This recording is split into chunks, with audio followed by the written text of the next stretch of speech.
So, panawagan na din sa mga friends ko, sa mga nakakilala sa akin, sa colleagues ko, and even to my students who do not know yet my condition.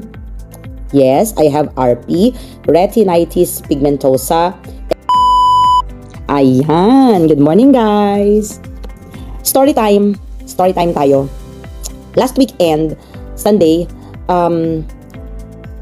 nagpasalon tayo kasi nga nagpagawa ng nails.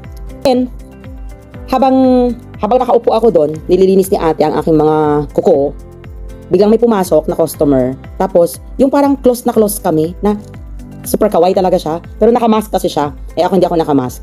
Kasi diba, okay naman na. Pwede nang hindi magmask indoor or outdoor. So, nakamask talaga siya.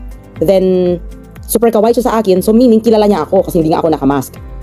So, yung initial reaction ko was like, ngumiti ako, then, tumango lang ako. Then, it kept me thinking. While siya din nagpapalinis din siya ng nails pero medyo malayo sa akin, 5 sila na magkakasama. Lahat yung kasama niya, inisa-isa kong tinitigan. Wala akong ma-recognize sa kanila. At siya din, hindi ko din siya talaga na-recognize. At yun totoo lang, mga 2 hours ako doon. Kasi I waited for my husband, nagpa-car wash. Tapos sabi niya, hintayin ko siya kasi magpapalinis din siya ng kuko. So I had to wait for him. Natapos na silang 5 na yung customer na sinasabi ko. Tapos, hindi ko pa rin talaga maalala at hindi ko talaga siya ma-recognize kung sino kaya yun, ganun.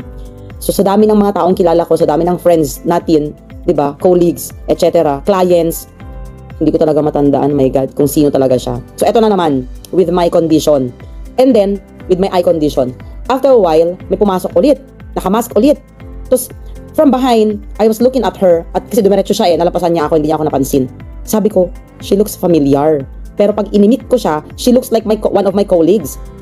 Kaso pag inimik ko siya, baka hindi pala siya, di ba, magmukha akong ayawan. So, hindi ko siya inimik. Mamaya-maya mupo na ako sa may counter kasi may kukuha na nung place ko kasi nga, tapos na ako. Dumaan ulit siya. Pag stop niya sa tapat ko, lumingon sa akin, "Hoy, ba't ka nandito? Nandito ka din pala," sabi niya. So the voice, I recognize the voice. It was Ma'am Venus. So colleague ko nga siya, hindi nga ako nagkamali, from behind nakita ko siya. Kita ko yung likod niya. Tapos sabi ko, oh God, ano ba yan? So eto na naman, I have to tell you the story of my eye condition. Kasi baka, or malamang sa malamang, marami sa mga kakilala ko ang nakakakita sa akin sa different places, sa mall, sa labas, kahit saan. Kahit dito sa school, yung mga colleagues ko. Hindi ko talaga siya, mahirap siya i-explain each time I see someone na I am having this eye condition, very rare eye condition called retinitis pigmentosa. So ano nga ba kasi ang retinitis pigmentosa? RP, they call it RP. Ano nga ba ang RP? Yun po yung, ang retina by the way is yun nandito sa bandang likod ng eye. Kasi ang eye natin, di ba pa ganun siya? Yan, connected sa brain, para sa images, and para nagre-register sa brain mo kung ano yung nakikita mong image, and so on, kulay, shape, etc. Ngayon, yung alam kasi natin usually, normally, is ang eye, ang tinatamaan lang is yung labas. So kapag may tama yung eye mo sa labas, correction lang yan, go to the optometrist and get eyeglasses. Ang problema po sa akin is retina. Nasa loob po siya. Yung mga ugat po dito sa likod na sumusupport dun sa light, sa rods and cones ng eyes, sila yung mga nagproduce ng light, para siyang flashlight ng mata para makita mo clearly yung image na nasa harapan mo. So, unfortunately, yung cones and rods po na to ng eyes ko dun sa retina ko, wala na po. Hindi na po siya nagpa-function. That's why, meron akong night blindness. I hate going out at night. That's why, of course, my family knows it. So, hindi kami lumalabas masyado pag gabi. Otherwise, kasama ko sila. Then, my husband guides me. Diba? They usually hold me whenever I go out. And then, kapag sobrang liwanag naman yung glare ng sun, for example, during the day, I cannot also see clearly. Especially kung, kunyari hagdan, paakyat siya, pare-pareho yung itsura ng steps ng hagdan, hindi ko siya makita clearly pag sobrang liwanag naman. So either sobrang liwanag or sobrang dilim, hindi ko po siya nakikita. At ito yung pinaka-main na problem. I do not recognize people, images, or whatever, anything in front of me with a distance of 3 meters and beyond. So pag nakita nyo ako at nakita ko kayo, you bump into me in a mall or something, pag hindi ko naposesan yung tao na nag-hi sa akin, hindi ko talaga siya ma-recognize. And even in a classroom, kasi nga nagtuturo po ako at present, nahihirapan din ako. That is why it's very kind of my department head to choose yung mga classes na i-handle ko para hindi na ako masyadong lumayo kasi mega school po kami. Ang laki po ng school namin. And Yung buildings namin umaabot ng building 14, and then yung new step building is doon pa sa kabilang site. Doon na sa may senior high, sa junior high kami. So just imagine yung building 1 to 16 na lalakarin mo. So ako hanggang building 13 ako. Tapos ang kagandahan ng building 13, na yun na yung pinakamalayong pinupuntahan ko, umiikot lang ako. So I start with building 6, eto lang kasi eto kami, near the gate lang kami. Then building 6, 7, magkatabi lang sila. Tapos yung 8 naman is dito lang sa tapat niya, which is SPA. Then behind SPA, that side, dalawang building lang, building 13 na. So the rest, dun na banda, malayo na, lalayo ka na. So yun po yun, ang kagandahan. So pinili na lang po nila yung classes na i-handle ko so that hindi na ako mahirapan maglakad. Kasi ang problema ko hindi yung paglalakad, yung hindi ko nakikita yung nilalakaran ko. Especially pag umuulan, madilim, o kaya yung pag last period ka na, yung, lalo ngayon, mas mahaba na yung gabi. So nahihirapan na ako. So I've been dealing with this eye condition since birth. Kasi nga, congenital siya, namamana siya, hereditary, di ba? And since it's hereditary, ang sabi ng parents ko, nakuha ko nga ito sa lola ko, sa father's side, who was also blinded before she passed away. And na-blind siya, na bata pa siya. Nasa 40s or 50s, mga ganon, early 50s, late 40s, something like that. And ako, hindi naman siya na-diagnosed until I went to Dubai. Kasi, I did not know it. Hindi ko alam yung ganitong condition. I thought, from the beginning, ang sakit lang ng mata ko is grado. Tumataas yung grado ko kasi since elementary, nung may medical mission nga sa school na nag-check ng mga eyes namin, ang sabi lang sa akin, kuha ka ng correctional glasses. So, as per the optometrist at that time na nag-suggest, na nag-recommend na kukuha ako ng eyeglasses kasi kailangan ko dahil malabo yung mata ko, hindi ko mabasa yung letters in front of me. Sabi ng mama ko, okay, o di kumuha naman ako ng glasses. Yeah, it was helping kasi bata pa naman ako at that time. But then, nung high school ako, nagpa-check ulit ako, lumala. So, tumaas daw yung grado ko. So, akala ko ang correctional na glasses will correct the eyesight and then it will go back to clearer vision. But no, it became, higher yung grade. So, it went on and on until I was in college. When I was in college, lumala na ng lumala yung eyesight ko. Then, but I could still read normal text. Kasi hindi pa naman uso cellphone noon masyado. So, I could read from yung normal font, ganon, sa book. I could still read the Bible. Kasi nga maliliit yung font ng Bible, diba? Then, when I went to Dubai, in 2009, okay pa naman. Pero syempre, dahil na rin siguro sa dust at sunstorm kasi palagi doon, na-expose tayo sa araw, sobrang init doon kasi disyerto. Then, yun nga, sunstorm palagi. Hindi, ako yung tipo ng tao na hindi mahilig mag-sunglasses at that time. Always, my husband would remind me, kasi binibilhan niya ako ng shades. So sabihin niya, pagkalabas mo na kasi ng school, mag-shades ka na kasi pag nag-aabang ka ng taxi pa uwi, ganun, o kaya susunduin niya ako, yung mga ganun. So, ako kasi, ilagay ko sa bag ko. Hanggang ngayon, may shades sa bag ko, pero I don't usually use it. So, unless talaga masakit na sa mata. Di nararamdaman ko, isang araw, maglilipat ako from one building to another sa Dubai ito. 2010 nung na-first diagnose ako. Yeah, 2010. Biglang nag-black yung paningin ko. And then, nung pagdilat ko, may nakikita akong ispat-ispat. Yung parang may ispat-ispat na black. Dot. Nagbi-blink ako na ganon. So, huminto muna ako. Then, okay, I proceeded. I went to my class, still taught, and everything. So, the day ended like that. So, when I went home, I told my husband, sabi ko, there's something in my eyes, parang hindi okay, nagba-blurry vision ako. So, sabi niya, pa-check up tayo. So, we went for check up. So, to cut the story short, I went to series of 5 check-ups from different doctors in Dubai just to see kung ano ba talaga ang sakit ko. The first doctor was an Indian at sinabi na nga niya, I went through series of lab test na. Yung mga pressure ng mata, yung mga ganon, yung tingnan mo yung light, sundan mo, basta ganon-ganon. Para siyang microscope na nakaganon yung eyes mo. So, mamaya-maya, yung first doctor, sinabi na niya, you have a rare eye condition, it's called retinitis pigmentosa. It's with the retina, hindi siya curable, nagpo-progress siya, it's progression, then lalala siya, wala siyang cure, at ang ending na niyan, blindness. Sinabi na niya yung mga symptoms, yung mga signs, mga ganon-ganon.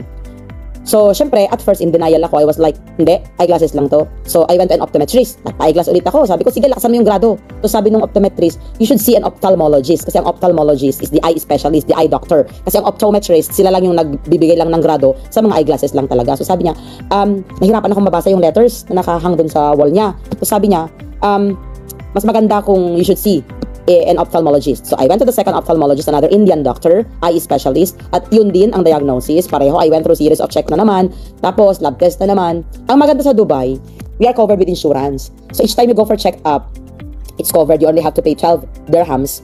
That's around 150 pesos. Ganun lang. Every time you go for check-up, and then covered na lahat yung test, everything, and kung may gamot ka na kailangan, covered na yon. Kaya nga, I was very eager na to get a surgery. Kung kailangan ng surgery, LASIK ba yan, whatever surgery yan, mag-undergo ako ng surgery para makalibre ako ng surgery, magbabayad lang ako ng minimal amount, di ba?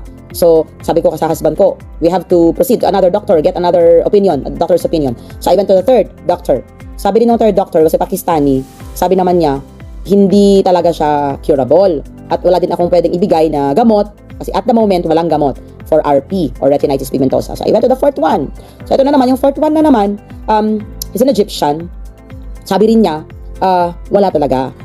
Not curable, walang medicine. Yun lang, pwede mo lang siya ma-stop yung progression. Number one, avoid yung too much sun, mag-shades ka. Huwag ka nang magsuot ng contact lens, kasi nagko-contact lens ako noon. Kasi nga tinatamad akong, nabibigatan ako sa eyeglasses. So, kasi ang kapal na nung eyeglasses ko. So, sabi niya, stop wearing contacts kasi the more mai-irritate yung eyes mo kasi retina yung may tama tapos naka-contacts ka, pati yung sa harapan niya magagasgas na yan. So, itigil mo na, mag-eyeglasses ka lang. Tapos, kunin mo reading glasses na. Kasi yung eyeglasses na yung normal na ginagamit ng mga may grado, it doesn't work anymore. So, reading glass, para at least pag nagbasa ka, makakatulong lang ng konti. Pero, yung totoo lang, even I wear eyeglasses, hindi pa rin talaga siya nakakatulong. May eyeglasses ako, I have now here. Pero, wala talaga. Wala siyang effect. Pareho lang yung nakikita ko pag meron at kung wala.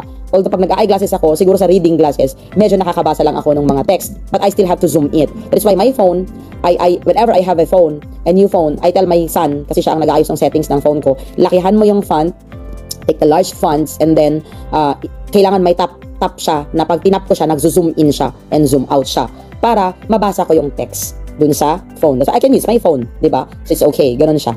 And then, on the 5th check-up, he was a German ophthalmologist. He's the oldest ophthalmologist in the UAE. Siya ang most experienced. He's the eye specialist of the Emirates Hospital, yung pinakakilalang hospital doon. And he was recommended by a parent ng student ko na naka-observe sa akin, one parent-teachers meeting na nahirapan akong basahin yung report cards when I was giving it to parents. And then lumapit siya sa akin kasi in the Philippines, she's also an ophthalmologist. Pero in UAE, siya yung assistant ng ophthalmologist na German. And then sinabi niya sa akin, ma'am, parang may ano po kayo sa mata, hindi po kayo nag-eyeglasses. So sabi ko, ma'am, hindi po kasi siya sa eyeglasses, nako-correct sa eyeglasses. And then, sabi niya, kailangan mo magpa-check up. Tapos mayroon akong kilalang doktor, yung doktor namin, ganito, ganyan, punta kayo. Tapos binigay niya sa akin yung calling card, and I called, and we went. We scheduled an appointment. So, that's it. When nag-undergo na ako ng mga series of check-up na naman, panibagong explanation, nung una, hindi pa niya ma-breakdown sa akin kung ano yung sakit ko, kasi maybe he was thinking na first time ko yon. Then I had to tell him, Doc, no, it's not my first time for check-up. This is already my 5th time. And doon in-explain na niya na congenital siya. So, since congenital siya, you have to let your kids also be checked para makita natin kung isa or meron sa mga anak mo ang nakakuha also ng sakit. So nakita niya, chinek niya lahat yung mga anak ko, and yung panganay ko daw, merong signs, although at the moment, at the time, grado pa lang siya. So nag-eyeglasses din yung anak ko, binigyan niya.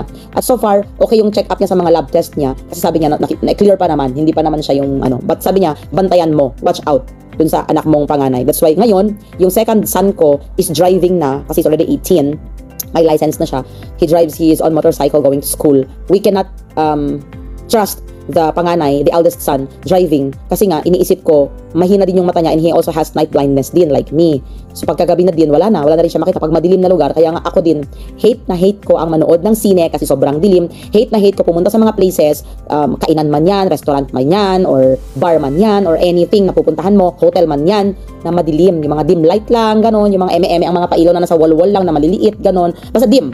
Dim sa akin, dark na yon. Okay? Dim sa iba, sa akin dark na yon. So even a cozy place like outdoor, mga alfresco, na alam mo sa gabi, yung may mga band, live band, kumakanta, ganito. Gusto ko rin mag-relax, mag-chill, especially my husband would take me out for dinner, then panoorin yung live band. Yeah, I also enjoy that. So marami namang pailaw na maliliit, Christmas lights, etc. But I don't really enjoy it. Not because I don't enjoy what's happening, but I don't enjoy seeing it. Kasi nga, I do not see well. Yun yung point. So, panawagan na din sa mga friends ko, sa mga nakakilala sa akin, sa colleagues ko, and even to my students who do not know yet my condition. Yes, I have RP, retinitis pigmentosa, and I look normal physically. That's why I feel dismayed whenever we go to places like parking na. Tapos, gusto ko magpark sa PWD. Hindi ako nagda-drive, si husband ko. Pero, di ba, PWD na ako with disability. Ang connotation kasi ng mga tao, pag sinabi mong PWD, kailangan deformed. May physical deformation. And pag sinabi mo kasing blind, kailangan talaga nakapikit na siya, yung blind talaga siya, or nakikita mo hindi mo nakikita yung eyeballs niya, yung white na lang ang nakikita mo. Hindi po totoo yun. 'Di ba? May mga kapansanan po na wala siya sa normal na anyo. We look normal morning, we look normal, pero may disability kami. So yun yung sakit ko. Mahirap siyang i-explain each time because when I come across people, they would look at me as normal naman siya. Pero bakit kaya siya inaakay ng mga co-teachers like sa school, no? Alam na rin lahat ng mga co-teachers ko yun. So whenever we go out, we go to places, meron lalapit sa akin na, oh, okay ka lang, hahawak sa akin. Nasanay na rin silang kahit pagtawid ng kalsada. Hahawak ako sa isa sa kanila, then akay-akay nila ako. So I remember going to school. Whenever I go to school, meron yung police dyan sa tapat ng school na parang alam na rin niya na may condition ako. Kasi nung una, nakatawid na lahat ng mga estudyante. Ako, nandun pa ako sa kabilang side of the road. And then, lumapit talaga siya sa akin. Sabi niya, ma'am, tawid na po tayo. Siguro napansin din niya, kasi alangan ako urong sulong. Yung parang, papunta na ba ako? Hindi, may paparating na sasakyan. Baka masagasaan ako. Kasi I can only see 3 meters nga. So, syempre, sasakyan, mabilis yan. Makikita mo lang siya 3 meters, bangga ka na. Diba? So, yun. So, the next time, lumapit na talaga ako sa kanya. Pagbaba ko ng tri-C, lalapit na ako dun sa police. Tapos sabi niya, ma'am, tawid na po tayo. Then sasabi ng mga estudyante, tatawid na kami. Then, ganun, araw-araw. So, ngayon, okay naman, kasi maaga naman na si husband. So, nihahatid na nila ako. Tapos, hindi ko na nakakita yung police din. Baka na-deploy na rin sa ibang area. So, ganun. So, somehow, likas sa Pilipino yung pagtulong. Kaya, whenever I go to different places, may mga tao din na pag nakita nilang nahirapan ako, tutulungan ako. Kahit sa mga simpleng bibili ka lang sa grocery, hindi mo mabasa yung label niya, yung mga ganun, ano ba to, magkano ba to, ganun. Kahit sa supermarket, for example, sa Robinsons, where I always go to when it comes to groceries, no? Yung price lang, hindi ko mabasa, ang liit-liit ng price tag. Tapos yung sa mga estante, hindi rin nakalagay clearly yung tags minsan. So I have to ask help. Nasabihin ko pa assist, tapos pakitignan po ano po yung presyo, yung mga ganon. So pag small funds or normal funds sa textbook, I cannot read that. So what I do, I always bring my phone with me. Best friend ko na yung cellphone ko. Kasi nga when I go to my class, alam na rin ng klase ko yan. Hawak ko yung phone ko, lahat ng lessons ko nasa cellphone ko. Hindi po ako nagsa-cellphone like nagte-text or nagchat-chat or tumatawag or whatever sa phone, nanunood pag nasa klase ako. Pero nakikita ng mga ibang teachers like department heads na nag-check sa building. Even the principal one time, no, dumaan sa klase ko, nakita talaga niya, hawak ko yung phone. So, I had to explain to my department head, ma'am, nakita po ako ni principal, hawak-hawak ko yung phone ko, baka po iniisip niya nagsa-cellphone lang ako sa klase. But actually, I was reading the lesson in class kasi wala akong book. Ngayon, nagpa-props na ako. Bit-bit ko na yung libro ko.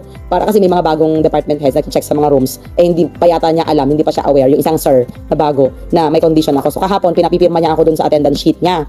Sabi niya, ma'am, pakisulat na lang po yung pangalan mo dito. And again, sabi ko, sir, pwede po sa labas ako magsulat. At least pag nakita ko, na-recognize ko yung line, like sa attendance sheet namin, pag na-recognize ko yung line, dire-diretso naman susulat ako. Yun nga lang, pataas pa, babahala na kung saan siya pupunta. Diba? Basta nakapagsulat ako. Nakakapagsulat naman ako. Pero yun nga lang, hindi ko siya nakikita yung line. So, taas siya, baba, whatever, basta nagsulat ako. So sinabi ko, sir, sa labas ko ako magsasign. Nagtaka siguro siya, ba't kailangan pa niya lumabas? Diba? So ayoko na rin magpaliwanag kasi paulit-ulit na lang, tapos may klase nga ako, na-interrupt yung klase. So yun na lang, basta we went out, sumama na lang din siya, sulat ko yung pangalan ko, sir, dito po or dito, hindi ko po kasi makita, wala po yung salamin ko, kako na lang. Tapos tinuro niya, dyan po ma'am, second period, o yun. Tapos nagsulat ako, then okay na, nagbabay na siya. Pangalawang beses na yun na nag-check siya ng klase ko. Ayan. So, in-explain ko kay department head na nakita ni principal, then she had to mention it during their meeting with the department heads and the principal na yung isang teacher ko sa department namin, malabo yung mata, ganun. Tapos, yung mga ibang teacher din nakakasalubong ako, yung mga nakakarinig, ganun. Yung, girl, ba't hindi ka magpasalamin? Yung mga ganung comments. So, hindi nga po nag-work sa akin ang salamin. Kaya, yon. So, yun lang. And since may kasama na ako sa center, I have to go. May mga gagawin pa kami for today. Preparations for the Christmas party kasi last week na namin ngayon. So, again, why do you see me happy most of the time? Because happiness is a choice. Diba? Ala ka namang mabubulag ka na, sad-sad ka pa, lungkot-lungkutan ka pa, drama-dramahan. So, life must go on. And yun ang beauty ng life. It goes on and on and on. So, habang may buhay, may pag-asa, hindi pa naman tayo bulag. Minsan nga, may mga nagsasabi, tinatawag akong bulag, ganun. Hate ko matawag ng bulag kasi hindi pa naman ako bulag. Antayin natin na mabulag tayo para ma-accept natin yung katotohanan. But of course, I have accepted it long time ago and I'm dealing with it, I'm living with it, and I am fully okay with it. I have accepted it. Okay? Kaya, happy lang. Be happy and God bless for today. Ingat palagi. Bye. Have a nice day.